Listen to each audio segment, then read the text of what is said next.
نحمدہ و نصلی علی رسولہ الکریم، اما بعد فاعوذ باللہ من الشیطان الرجیم، بسم اللہ الرحمن الرحیم۔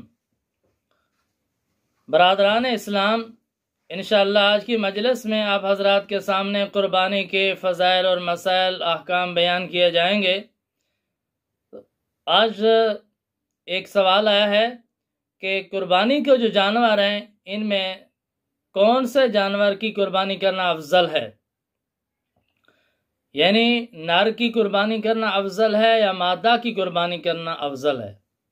اس کا جواب یہ ہے کہ نر اور مادہ اگر قیمت میں برابر ہیں، گوشت میں برابر ہیں، تو مادہ کی قربانی کرنا افضل ہے۔ اسی طرح نر اور مادہ اگر قیمت میں برابر ہیں، گوشت میں برابر ہیں، لیکن جو نر جانور ہے وہ خصی جانور ہے، تو پھر نر خصی جانور کی قربانی مادہ جانور سے افضل اور بہتر ہے۔ تو اسی لیے اگر نر جانور خصی مل جائے، موٹا تازہ مل جائے، تو اس کی قربانی مادہ جانور سے افضل ہے اور بہتر ہے۔ اسی کے متعلق ایک دوسرا سوال بھی آیا ہے کہ ایک وہ جانور ہیں جس میں حصے دار شریک ہوتے ہیں، جیسے بڑے جانور ہیں، گائے ہے، بھینس ہے، اونٹ ہے، اور ایک چھوٹے جانور ہیں جو مستقل ایک آدمی کی طرف سے قربانی کیے جاتے ہیں، جیسے بکرا ہے، دمبا ہے، بھیڑ ہے، بکری ہے۔ تو یہ کسی بڑے جانور میں حصہ ڈالنا یہ افضل ہے یا مستقل ایک چھوٹا جانور قربانی کرنا یہ افضل ہے؟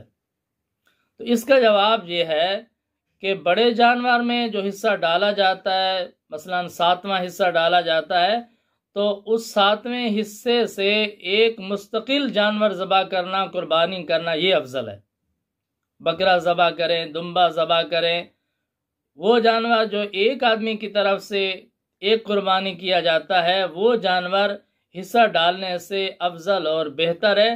اگر حصہ اور اس جانور کی قیمت برابر ہو یا وہ جانور قیمت میں زیادہ ہو، تو اس ایک مستقل جانور کی قربانی حصہ ڈالنے سے، شرکت کرنے سے افضل اور بہتر ہے۔ تو اللہ تعالی ہم سب کو نبی کریم صلی اللہ علیہ وسلم کی شریعت مطہرہ اور سنت کے مطابق قربانی کرنے کی توفیق عطا فرمائیں۔